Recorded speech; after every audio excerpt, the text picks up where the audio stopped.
അമ്മ ഇതെന്തുണ്ടാക്കുന്നത്? നമുക്ക് റവ ഉപ്പുമാവ് ഉണ്ടാക്കാം മോളെ. 1 കപ്പ് റവയാണ് അമ്മ എടുത്തിട്ടുള്ളത്. നമുക്കത് തവണ വറുത്താൽ നല്ല തരിതരിയായിട്ട് നമുക്ക് ഉപ്പുമാവ് കിട്ടും. നമുക്കൊരു 2-3 മിനിറ്റ് നേരം ഇത് നന്നായിട്ട് ചൂടാക്കി എടുക്കണം. നമ്മൾ ഈ ചൂടാക്കുന്നതിലേക്ക് ഒരു ഇച്ചിരി വെളിച്ചെണ്ണ ഒഴിക്കുക. പിന്നെ എണ്ണ ഒഴിച്ചിട്ട് വറുത്ത് കഴിഞ്ഞാൽ ഒട്ടിപ്പിടിക്കാണ്ട് കിട്ടും നമുക്ക് റവ. അപ്പോൾ റവ ആയിട്ടുണ്ട് മോളെ. അമ്മ റവ കോരി വെക്കട്ടെ. അപ്പോൾ നമുക്കിനി റവ വറുത്ത് മാറ്റിയ പാത്രത്തിലോട്ട് തന്നെ എണ്ണ ഒഴിക്കാം. വെളിച്ചെണ്ണ നന്നായിട്ട് ചൂടാകട്ടെ.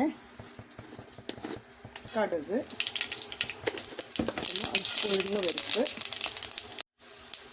ഉഴുന്ന് പരിപ്പ് മൂത്തതിന് ശേഷം സവാള, അതിലോട്ട് തന്നെ കുറച്ച് കറിവേപ്പില, പച്ചമുളക് എത്ര? ഒരു പച്ചമുളക് ചേർത്തിട്ടുണ്ട്. ഒരു കഷ്ണം ക്യാരറ്റ്. ഇത്രയും നമുക്ക് നന്നായിട്ട് വഴറ്റിയെടുക്കാം. 2 ഗ്ലാസ് ഉപ്പ് ചേർത്ത് തിളപ്പിച്ച് 2 ഗ്ലാസ് വെള്ളം. 1 ഗ്ലാസ് റവക്ക് 2 ഗ്ലാസ് വെള്ളമാണ് ചേർക്കുന്നത്. നമുക്ക് റവ ചേർക്കാം, യോജിപ്പിക്കുക.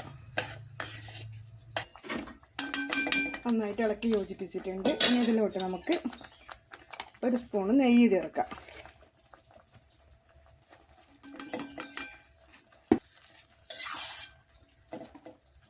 നെയ്യ് ചേർത്തിട്ട് അത് ഇവിടെ നമുക്ക് ഉപ്പുമാവ് നോക്കാം.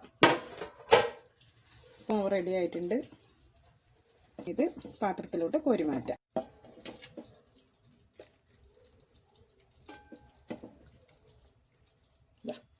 ഉപ്പുമാവ് റെഡി.